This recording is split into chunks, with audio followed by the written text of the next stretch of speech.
what's good? Good morning. How are you?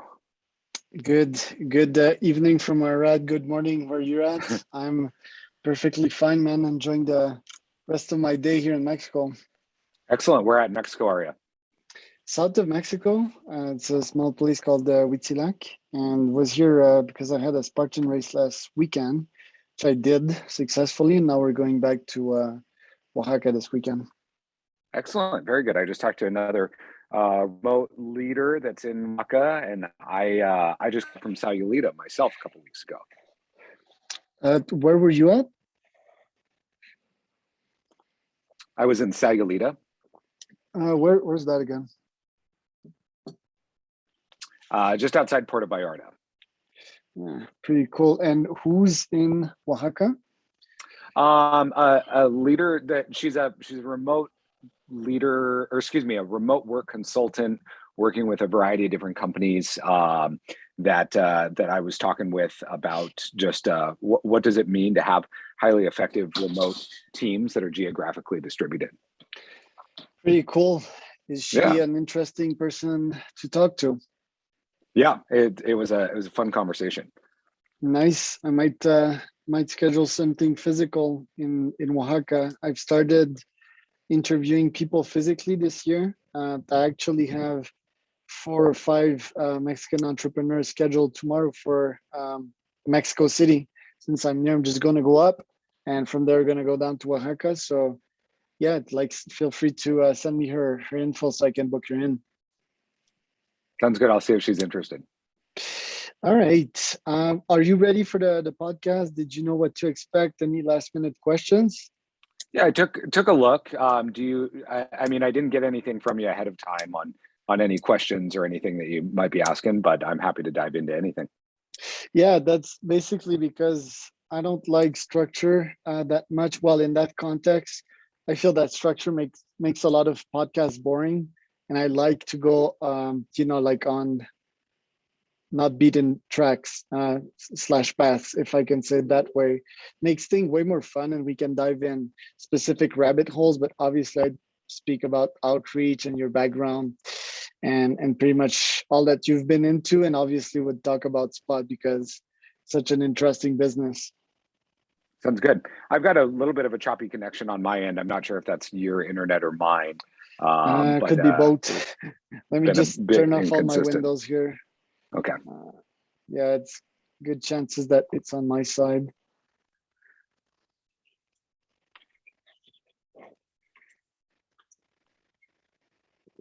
All right. Cool. Well, yeah, let's get into it. Yep. So hello, everyone. Welcome to another wonderful edition of the SDR podcast. Today we're with Andrew. Andrew is with Spot. And Andrew has a very interesting role at Spot. He's head of customer success. He actually onboarded me. And Andrew, we can call him AJ. AJ Forkner, that's his family name. And maybe you can introduce yourself in a better fashion than what and how I just did it, Andrew. Awesome. Sounds good. Well, thank you very much for having me. Happy to be a part of this. As mentioned, my name is AJ Forkner. I've been in SaaS sales since 2012 with a couple different companies and an interesting background of products that I've represented. From Seattle, Washington. I've lived in Southern California, Dallas, Texas, London, landed back here in Seattle to work for Outreach in 2016. And then I am half doing digital nomad life in a travel trailer. I have a blog post about that one and recently upgraded to a 29-foot motorhome and taking off in that in January to be working from the road down in Southern California. And again, excited to be here and dive into my background. Yeah, well, first let's talk about the nomad stuff. I think that will interested quite a few salespeople. Salespeople are very outgoing. They love to get out of their comfort zone. I believe my digital nomadism being probably one of my top 10 unfair advantage in this market as a salesperson. So why did you make that decision? How has it affected the results that you've been getting professionally? and what are the mindset advantage of living a nomad life? Yeah, there's a lot to unpack with that question. And I think a lot of it has to boil down to the level of preparation that it requires to live an effective digital nomad lifestyle. You constantly have to be thinking 3 steps ahead, unfortunately, with a pessimistic view of what could go wrong. And so you're always planning for what should I do in case X happens. And I think both from a personal and a professional perspective, that gives a lot of salespeople the advantageous mindset of what happens if I go into a demo and X goes wrong? What Mhm. happens if I go into a cold call and X goes wrong? In my situation, I'm constantly thinking about what happens if I lose a tire while driving 70 miles an hour down the freeway? Am Yep. I following too closely to somebody else? What happens if my water heater goes out? And so it really positions your mindset not only to be constantly thinking further ahead than 1 step, but it Mhm. really gives me a lot of optimism in exploring new areas, really pushing myself, especially after work when I've been looking at a computer screen all day, to put in that extra time to do the research to make sure that I've got the right place. The last thing I want to be doing is looking at a computer screen between 5 and 9 at night, but it's a fun thing to be doing, and really gives me that way to decompress from a typical workday. And did any of these problems materialize? Don't you think it's a bit overthinking and like too much on the cortisol side of things? In regards to trip planning and just Yeah, lifestyle on the road. yeah. Um, in my perspective, I look through everything with a lens of safety for others around me. There was a situation that I ran into this summer Mhm. where I almost lost a tire on my trailer while I was driving down the road. Holy And shit. while that would have had a severe impact on me, and me being stuck on the road, I can only imagine what that would mean for somebody else who was an innocent bystander if I lost a tire and it hit their car. And Yeah, so I think that the level of safety is not just for myself, but for others around me. And I don't think there's any level of preparation that is enough to make sure that you're taking care of those around you. And so whenever I think about this stuff, again, I look at it through my own lens, but most importantly, I look at it for others that are around me and ensuring that they're going to be okay as well. sure. What about the nomadism advantages? Because we've stepped on the dark side of things, but Yeah. does it help you to change your mindset? I mean, you can be next to a beach anytime you want. You can also go back to the city whenever you feel tired about the nature. How did that affected your mindset? Because if I can share from my perspective, changing places on a monthly basis. I mean, I might live the van life pretty soon. I think that could be an interesting project, but it has allowed me to adapt extremely quickly to new situations. So I don't get into planning that much nowadays because that generates a bit too much cortisol in my brain as I would like to. And if bullshit happens, if a situation happens in my professional or personal life, I can almost fix it instantly, weirdly enough. So it kind of gave me this superpower, which I had before, but kind of 10x it. What about you? Like any soft skills that you've acquired through your nomad journey that you can transcend in the sales life? Yeah, it's been a very interesting perspective of going and living nomadically. I landed in London last year to Mhm. open up Outreach's UK presence, and I Yep. landed a week and a half before COVID hit, and we went into a Holy. 23-hour lockdown. And I was there for just shy of 6 months, and thinking through the lens from a global perspective of what does it mean from a taxation perspective to be Yeah. in the UK for a certain Hmm. amount of time. I really just kind of got pretty depressed over there, right? You're locked inside 23 hours a day. And I came Yeah. back with just a new perspective of what does it mean to have a level of freedom and ownership in how you Mm. want to control your own happiness. Yeah. And so I really took that as an opportunity to get on the road. I had been I wrote a blog piece one time, and I joked about it as professional persistence, Hmm. nagging somebody to sell me their trailer for a while. Yep. And it just brought a whole new passion Hmm. for things. It opened up a whole new network of people to be talking to.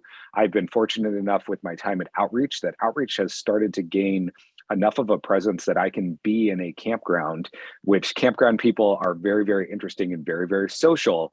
Okay. I have a, if I may say so myself, a pretty cute dog, and my dog gets a lot of people stopping by whenever we're out at a campground. And when people ask, what I do, where I'm from, all of that, it really is a fun conversation to have with people about what does it mean to be an Nice. early stage employee.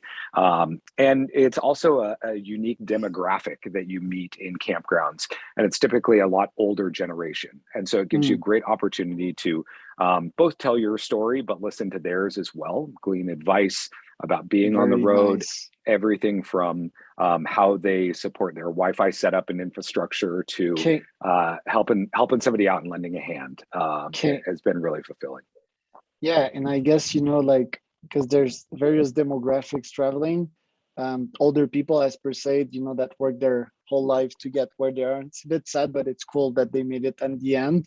It must be pretty interesting stories that they have. And on the other hand, I want to ask you, in terms of demographic, how many percent of people are pretty much like you and like me, a young digital nomad traveling? Would you say 10%, 20%? I would say the amount that I've met on the road and in the campground, about 20% are actually in the Okay. tech world, Okay. living the digital nomadic lifestyle. Surprising. Yeah, it's a lot more than I expected. What I also found really interesting is the amount of healthcare workers that are living on the road. And I Really? predominantly go when I'm out on the road, I stay in campgrounds. I don't like Okay. trying to boondock or be totally off grid Okay. because that presents its own challenges. But Yeah. and that also has a tie into my own personal life, is that I rent out a condo to travel nurses explicitly. Okay. And I really appreciate everything that all of our healthcare workers have been through over the course of the past 2 years. They're a Wow. very, very underserved community, especially those that are traveling around and going through a very similar experience to what we are as digital nomads, but doing it in a very different capacity. Um, and it's been really interesting to have conversations with them, get their perspective on things, and really understand what they're about and what they're trying to get out of their travels as well. That's so interesting. I can already see a couple of times in this short amount of time that we've been speaking, which you've bent my brain. First, the digital nomad or the van life, I think it's increasing with the pandemic. I didn't know that there was such a thing as traveling nurses. I don't check the news. Very noble of you to rent them your apartment. And obviously, I think that must be in demand of some kind. So that's interesting. I don't want to spend too much time on the digital nomad side of things. I'd have other questions for you later, but I mean, we can probably conclude that it has been a positive experience for you, right? Very much so. Okay, cool. Let's talk about Outreach, which is a very interesting company. Can you tell us about your experience there and probably your top lessons that you've learned while you were there? Yeah. So I joined in April of 2016. I was originally employee number 67 at Outreach. I left after 5 years to join two of the co-founders at spotvirtual.com. Just had to throw that little plug in there. When I joined Outreach, again, I was employee number 67, left at the 1,000 employee mark. And it was just such a fun ride. It was a really great opportunity to learn the ins and outs of not just building our customer base, building a business, building a culture of a high growth company, building relationships. Everything was around just building it and chasing that North Star. I think that one of the things that was my biggest key takeaway was how important it is to have a super collaborative team and build the team around you that you really respect and enjoy working with each day. I was really fortunate to join the pre-sale solutions consulting team early on, and I helped grow that team. By the time I left, I was supporting a team of 20 people that I had been working with for 5 years, as well as people that I had hired into the team. And it was just critically important that all of us were moving in the same direction, supporting each other. We had people in the UK, we had people on the East Coast, we had people on the West Coast. It's really hard to find that balance to bring everybody together. whether it was in person or whether it was virtually. But you oftentimes had people that were covering for each other, the UK team staying up late, the West Coast team waking up early, doing whatever they could to hammer out challenges and really do anything and everything in their power to support our customers. It was, again, a fun and wild ride. I usually joke, it's a terrible joke that I had a full head of hair when I started working there, because that's startup life, right? It's going to be a wild ride. And there's some days, just like if you're at the beach, some days you're riding high on that wave and feeling like you just absolutely are rocking this. Other days you're going to be at the bottom of the wave feeling like you got chewed up and spit out. But by the time that wave reaches the beach, everything is smoothed out. And I think that's an important lens to keep yourself in mind, or to keep in your mind when going through work at a startup, is that not every day is going to be perfect, but they're all going to balance each other out. And what top insights would you have that are not most commonly said to SDRs at your time of outreach? Yeah, I worked as an SDR throughout my career. I've managed an SDR team. I was an SDR, and then I moved over to the product side of the house. And a little bit about that background. There's two things. One is there is no one stopping you from getting really good at your product. Knowing your product inside and out. And that's why I made the move from the SDR side of the house over to the pre-sales side of the house. Another bad pre-sales joke, in addition to my bad hair joke, is the fact that the best part about pre-sales is you don't have to cold call and you don't have to close.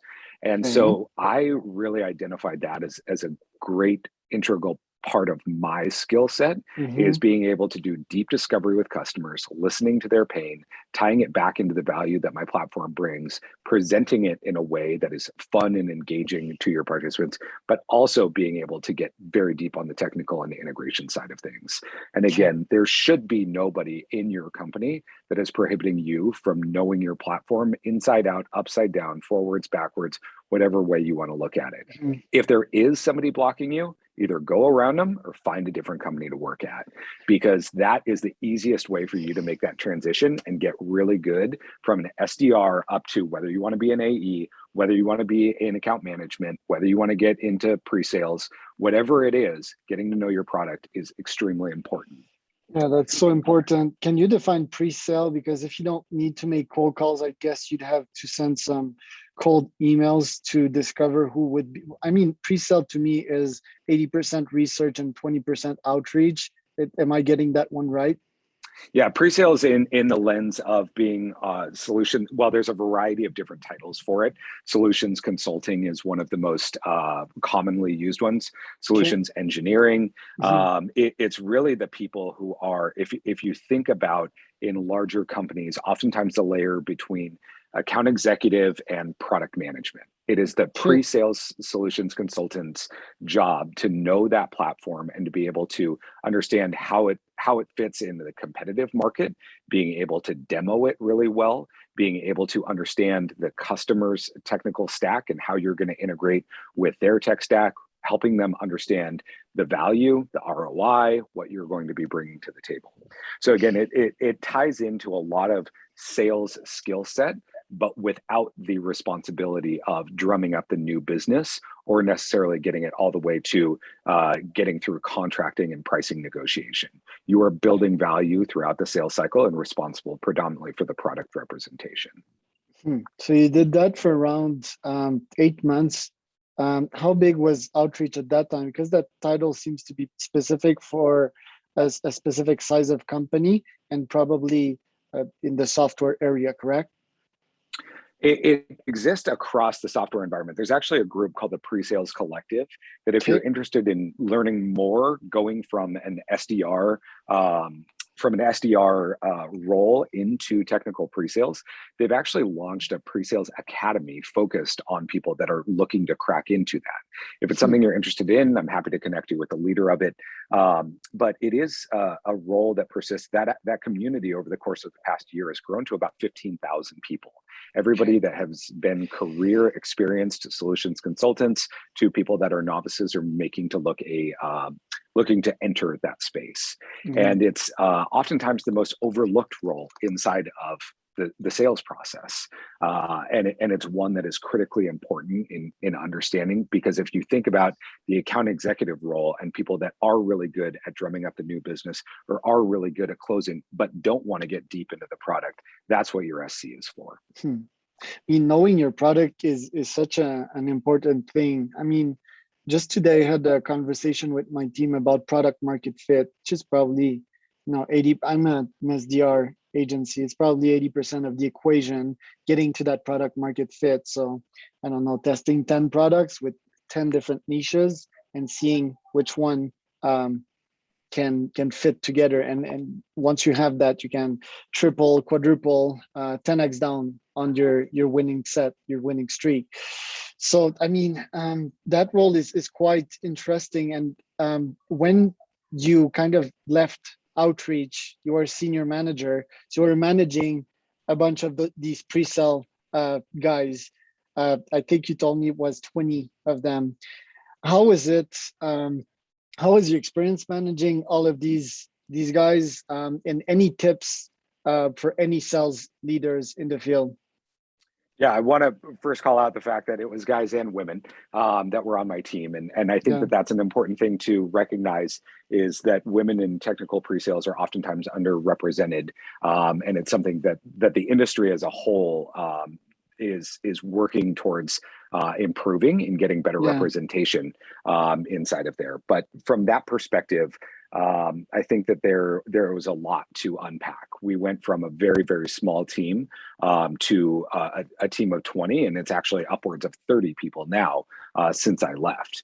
And we went through everything from trying to understand, do we want to work in pooled models? Do we want to work in assigned models? Do we need to stratify with our segments? How are deal cycles working? It also, every time that an account executive requested an SC to join a particular meeting, I was looking 60, 90, 120 days down the line to understand, okay, if I know that this is an enterprise deal and it's going to take upwards of 6 months to a year to close, who is it that's going to be best aligned with their skill set, their industry expertise, their availability? If I know somebody is going to be going on maternity or paternity leave within the next 3 to 4 months, are they going to be able to help this deal cycle all the way through? And so it's really important as a leader to understand the dynamics of your team. I'll be honest, and I'll be the first to admit, I'm not a great process person. I left that to some of my team members, and I brought in program managers to help me build process. Where I really focused was the humanistic side of things. Am I helping people grow? Am I helping them advance their careers? Am I helping them get promoted internally? Or am I helping them build their resume to get the next best job out there that they deserve? And that was what was really important to me, is understanding what it means to be a true people leader. What does it mean to understand the dynamics of somebody's family situation, what they're going through, how much time are they going to be able to commit to certain things, and really supporting the individual human. That got really, really hard because I also pride myself on being able to know my product really well, right? I came with 5 years of legacy knowledge by the time I was supporting a team of 20. And I had to, the hardest part for me was releasing some of my knowledge there and my willingness to dive into every meeting and be a part of everything. But what I turned that into was my knowledge is now the baseline for anybody new coming onto our team. And if there was a situation where, obviously there was grace with the knowledge that I had from before, and it was my responsibility to pass that on to my new team members and train them in what we knew as legacy information.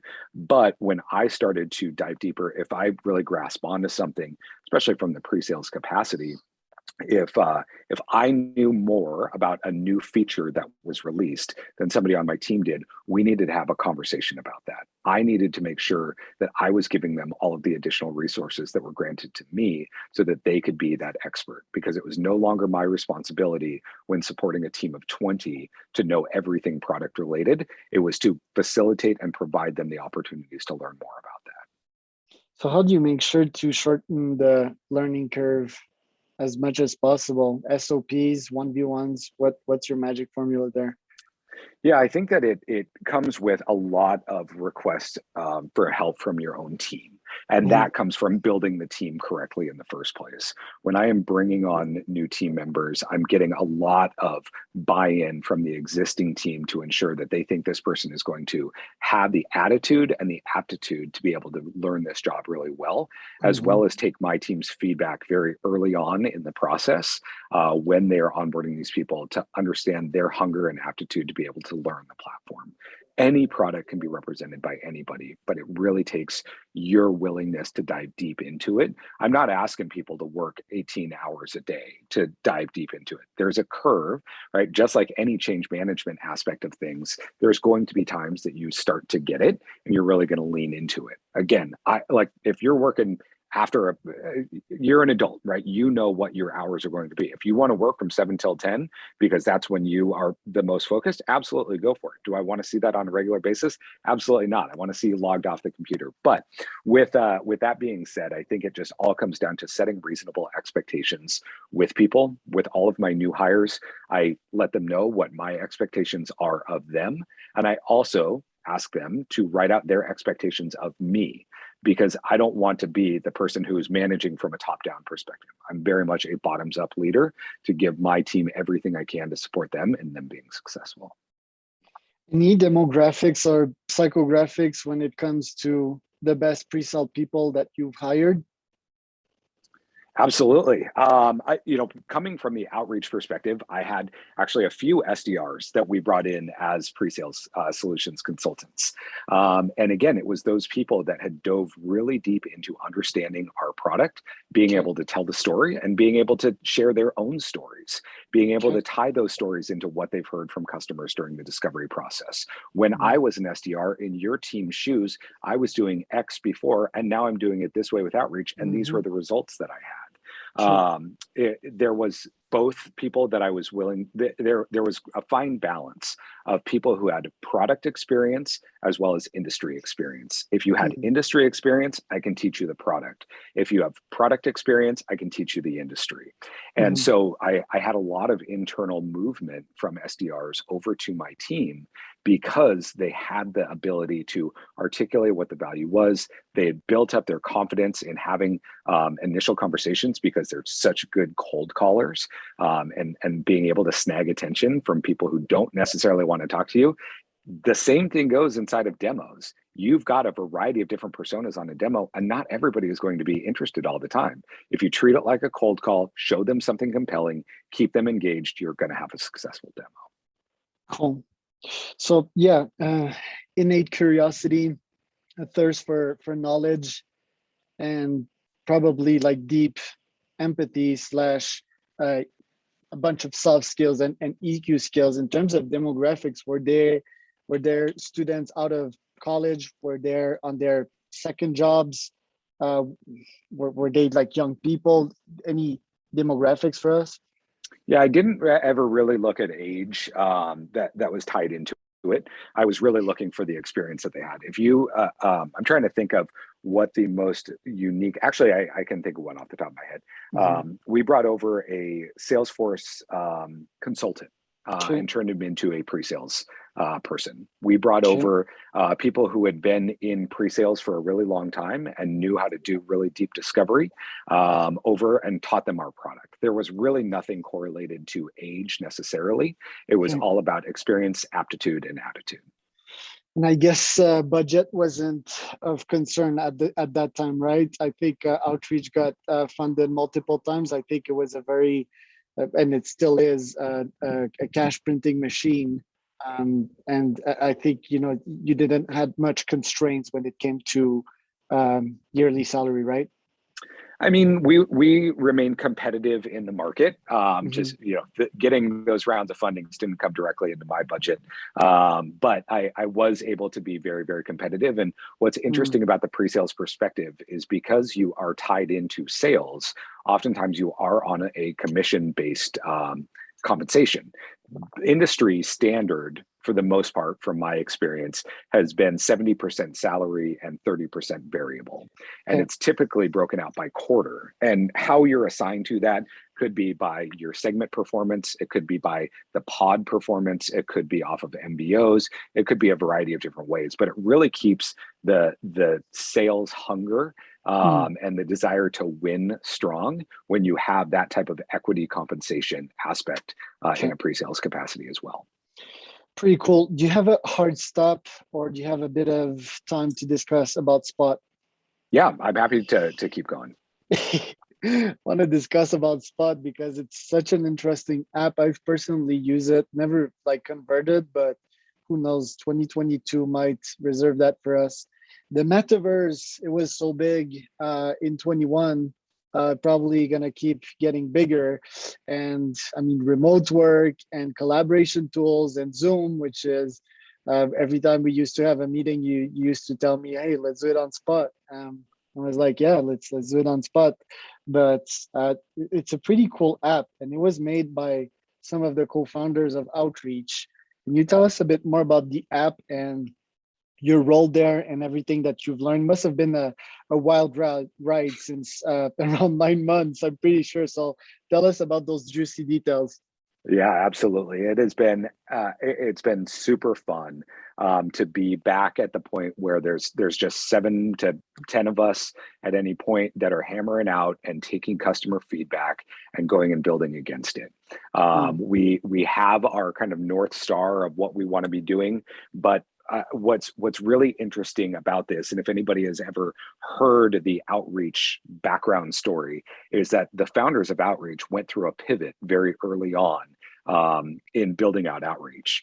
And being aligned with leaders who are not so dead set that their idea is going to be the next best thing, these guys absolutely love and crave feedback. And that's what they trusted me with, is going out, talking to customers, boiling down feedback, understanding where priorities lie, and then communicating it back to our larger engineering team.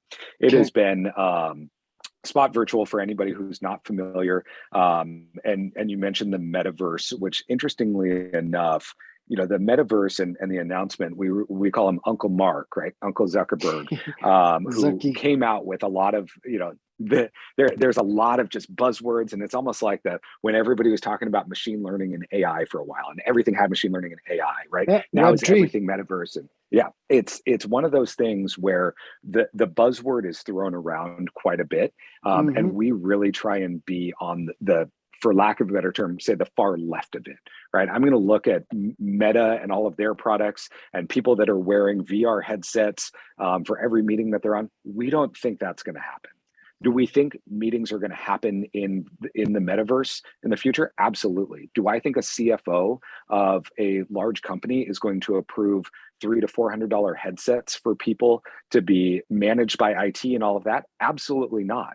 Do I think people like myself are going to adopt wearing a headset and now being distracted or not having the ability to monitor my own surroundings? I've got my dog right next to me here. I may have laundry going, something cooking in the microwave. I'm not going to be the person who joins a meeting in a headset all the time. And that's why I say our Spot kind of lives on that far left, where we want to bring the elements of bringing your team together in a more natural way to the forefront of what is that offering into the metaverse, and be that change agent for people that have been living on Zoom for the past 2 years and are absolutely sick of it, to now have a new way to connect with your team. And it's been, again, really, really fun to hear the teams that are adopting Spot and how we're bringing their team together, the experience that they're having, and bringing back those elements of a physical office with none of the bad. Pretty cool. Okay, first thing first, I think, you know, I kind of share your opinion. Well, at the present moment and in the next 5 years, I think people will kind of massively adopt it when Oculus will go through better versions. For example, Lens that I have, and you would sit in the chair right next to me, and I would be in, you know, this environment, but with you on this chair right now. And that's going to happen when? Probably not in the next 5 years. Then you're kind of betting against Zaki here, and because he probably he probably thinks there's going to be mass adoption, and that guy's pretty smart. I'd be betting more with you, but he always have this wild card, and he might be right. Then I want to ask you, do you remember any feedback I gave you about Spot, and was any of it implemented? Ooh, good question. A trick one.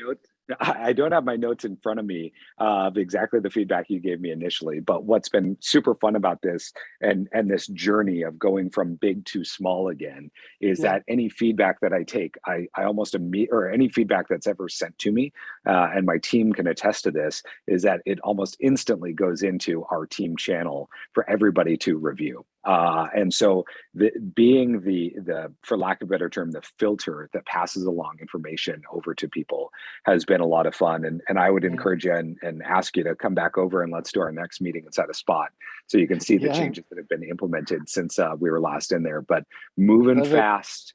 I mean, to Mark Zuckerberg's credit, right? He's been quoted as saying, "Move fast and break things," and that's where we're at as well. We're moving fast. We're building. We're having lots of conversations. It's been a ton of fun so far, and I can't wait to continue to see this thing grow. Spot is pretty cool, and that was a trick question. Why? Because even myself, I don't remember much of the feedback I gave you. And I was kind of relying on you to kind of help me with that. But actually, I have really good memories of Spot. It's a pretty nice place. For people that don't know it, I would kind of describe it as the Sims of online working. I think that's a pretty good description that a lot of people can relate to. You have your little avatar you can meet, you can talk to some people, you can listen to some music, which is pretty cool for culture. Being on the same beat, although like some people will tell me that we're not all EDM or progressive house fans, and to that I'll tell them that like lyricless songs are the best to work at. And if I would have a physical office, I definitely have that blasting through the speakers. That being said, I guess you remember that my business is fully remote. We never had an office. That was from day one. Pre-COVID. Not saying I'm a genius that foresaw everything, but I definitely saw the advantages from day one of remote work. I saw that I could close from a distance without meeting people and manage and find talent from a distance. They understood it too, it seems. And for me, it was kind of a fun thing, not a need, but definitely, like something fun, something social, just to say that we have a virtual office and it's a place where we can all meet. I think people are starting to treat culture with more attention, and that's definitely a culture tool, and that's definitely a level that we are at this year. If I'm not wrong, I saw many competitors pop up left and right this year, very similar tools. So like, how can you identify some of them, and how does your tool distinguish yourself? And can you also like describe your ideal avatar that would use Spot? Yeah, great. All great questions. So let's dive into a couple of those things. And I talked with actually a gentleman this morning that is a CEO of an organization that does outsourced sales development for on behalf of their customers. And one thing I found really interesting that we dove into is that he told me that it is his goal within the next 2 years to be on the Inc. 500 fastest growing companies list. And that means that he is going to grow his team significantly. And I think that's one of the biggest things that Spot is offering to sales leaders is the ability to scale and grow and give people that opportunity to learn from the experts that are on their team as you continue to grow people. We're increasing the opportunity for those casual check-ins, for those opportunities for somebody to ask a quick question without having to schedule it a week out because that's when they saw availability on somebody's calendar. When we think about Spot, there's a variety of different people that we're going after. I'm talking to everybody from VPs of HR and chief human resources officers to engineering leaders to individual users who say, I want to bring this to my team. If you think about how Slack grew from the bottom up, they got Slack in the hands of engineering teams got hooked. And then once those people have it in their hands, IT or nobody's taken it away from them. And so there's a really great opportunity for us to grow across all sorts of different personas, either those that are offering it for their teams, getting it in the hands of teams that are championing it up the ladder. I'm having conversations all over the place with people, and I feel really, really fortunate that people are using it. I believe, and I've been very fortunate in my background across my career, and I firmly believe in doing work that matters. And when I talk to people and I get feedback, like the team is having a ton of fun in here. Our Christmas party went really well. We couldn't have done it on something like Zoom. Okay. That's what validates that what I'm doing actually has an impact on the livelihood of people and their happiness at work each day. So who's your ideal avatar? Like, who do you go after? Is it a funded startup? Is it the CEO of a small company? Who is it exactly? No one and everyone, to be frank, because there's so much applicability in here. I could be talking to a VP of sales who wants to host sales kickoff inside of our larger meeting room events that has spatial audio, so they can say you're talking to the people that are around you at your table, and then when we go into presenter mode, everybody is automatically muted, and now my content is being shared. I could be talking to a chief human resource officer who says we want to bring something fun and different to our team so that they can just be trying this out. I could be talking to an engineering leader who says, I want stand-ups to actually go in a circle again. And they only want to use Spot for stand-ups each day because Zoom doesn't really give them that opportunity. They're kind of popcorning around all over the place, and it's awkward for them to be able to do that. I mentioned the VP of sales. Maybe they want their team, they're doing a forecast call, and rather than the, hey, can you stop sharing your screen so I can share mine conversation, you've got 5 people who are sharing their screens all at once, and you're looking at everybody's forecast. There's so many different use cases that there's really no shortage of people who can be using Spot for their teams. And it's been really fun to uncover more of those use cases because the amount of outbound I could be doing, I could be working 26 hours a day and still not being able to catch up with everything outbound that I could be doing. But that's also why we've built a really strong inbound funnel to be able to support a variety of different people. Sure. I have 2 features I want to highlight to the credit of Spot that I really loved, and then I want to finish with a last question. Sounds good. So, well, the Spot is pretty cool for all the people that don't know it. So you can build like your own room. I had my war room.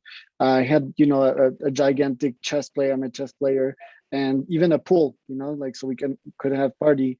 One function that I've written, I take a lot of notes on a daily basis on my Trello. And I think it was 2 years ago, I was looking for walkie-talkie app. Okay, walkie-talkie to me is like, I want to be on 24/7. If I want to talk to you, I just put my mic on. And Spot had that. So that was like a eureka moment. I was like, oh, that's pretty damn sharp. The second thing, it's specific to my business. I guess the war room is not that much. To the credit of Uber, they must have used this one a lot, and to every business that's in war mode, that's pretty cool. War mindset, war type of CEO, which I think I am. But the one that I want to highlight specific to my business, and I think you suggested that to me, was for my callers to actually all be in one room with their desk and make some calls. And that's quite important because they need motivation as SDRs when they make their calls, and they need to see that they have their peers with them right now that are making calls. I'm reading a book by Andrew Warner, which you probably know from Mixergy. And at the beginning of, he has this podcast for entrepreneurs, and he mentions at the beginning of this book that he used an app to make him accountable to write a book, because writing a book is quite hard. And this app is just me and you in the same room. We can be muted, and I know that you're there and that you're writing a book at the same time as me, and that makes me accountable. So that was a pretty cool feature on Spot, and I'm pretty sure that you guys have developed some new ones. I'm going to check the platform out pretty soon. But the question I want to ask you and finish this podcast, because you have your Friday, you're a busy guy, and obviously Spot is very successful. So pretty sure your calendar is packed. What top lessons have you learned so far at Spot, and what would you recommend to head of customer success at other startups? Great question. I would say, and I think this goes out to all the SDRs out there that have made it this long of listening to me blabber on. I think one of the biggest lessons I've learned throughout my career, not just in the transition from outreach over to spot, is I think the age-old saying of "it's all about who you know" is complete bullshit. Okay. I think it's all about who knows you and who's going to think of you when something happens. That's why it's Okay. really important to represent yourself strongly each and every day, because me going outbound to my network isn't going to work. I want to bring a ton of people onto here. And I've really worked hard throughout my career to make sure that when people saw that I made that change over to spot, they want to come try it out. And I think Okay. it's really important, again, if you've made it this far, to keep building yourself every day as somebody that's going to provide value to those that are around you. Work really hard to make sure that, again, you don't have to rely on going out to somebody else and asking for a favor. Build yourself into the person that people come to you and want to ask for your help with stuff because you're an expert.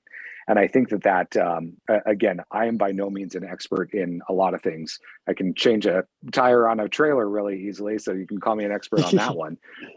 But I think that, again, taking care of yourself and those around you, whether it's customers, whether it's colleagues, is one of the most important things that you could be doing each and every day. Taking customers' feedback, helping them feel heard, advocating for them in all of the relationships that you have to help your customers be super successful, and also identifying, again, I feel really lucky in my career. I have been blessed with the opportunity to do work that matters, that has an impact on people's livelihood and happiness each and every day, whether that was an SDR that I helped at outreach have the best month, quarter, or year that they've ever had that was reflected monetarily in their paycheck, to the feedback that I get each day about teams that are now more cohesive. They're working together. They're removing barriers and increasing lines of communication. That's what gets me up and gets me going every day. So That's fantastic. I think that's a really good way. And again, I feel really lucky that I've been able to land myself here. That's a home run. Like you told me, it's not who, well, you started like the comment saying who you know, and then I was like, yeah, who you know is definitely important, but you brought like an angle to it, which is so important, because I have, I have many theses in my life to be very successful in some regards, and one of them it's to build my network and the who you know thing, but your twist to it is very powerful. It's kind of the Godfather, like you do something for someone first, and then when you need something from them, then you call on them, because and that's so true, like people won't accept anything from you if you're and I mean that's my own twist to it, but for example, I am outreaching to sell my coaching service. People will not want me as a coach if they don't see me as someone they want to be. So I need to make my work first, right? I need to have my credential. I need to well, credentials not in the way to have my certifications, but more like what makes me special. For example, David Goggins, which is this crazy Navy SEAL guy. Well, he ran fucking ultra races on broken legs, and okay, yeah, I mean that's like very he's on top of my respected people list, and I would want to come to him for that. So I think you need to do the work before you go to other people. I think that's a top lesson. I think people are trying to short circuit too much their way into success and ask before they actually give, or ask before they actually do/accomplish. So that's very powerful point, and thank you for sharing that. You bent my brain a third time today, and every time my brain is bent, I have problems saying that little sentence here. It's value. I take notes, and I will probably execute and implement on that later. So thank you for that. And I think most of listeners today can appreciate our conversation that was short and sweet. Andrew, have a nice rest of your day there, and keep on nomading to happiness and success, buddy. Sounds good. Well, lots of updates on my travels coming to the Spot Virtual blog. Thank you so much for having me. It was a great conversation with you. I hope you have a great holiday season, a great 2022, and send some of that sunshine up here to Seattle, because we could sure use it. It's a little gray and nasty out. I'll send my best energies and mental forces. So have yourself a great rest of the day, man, and I'll send you the recording as soon as I'll have it ready. Sounds good. Nice chatting. Talk to you soon. Peace out. Bye.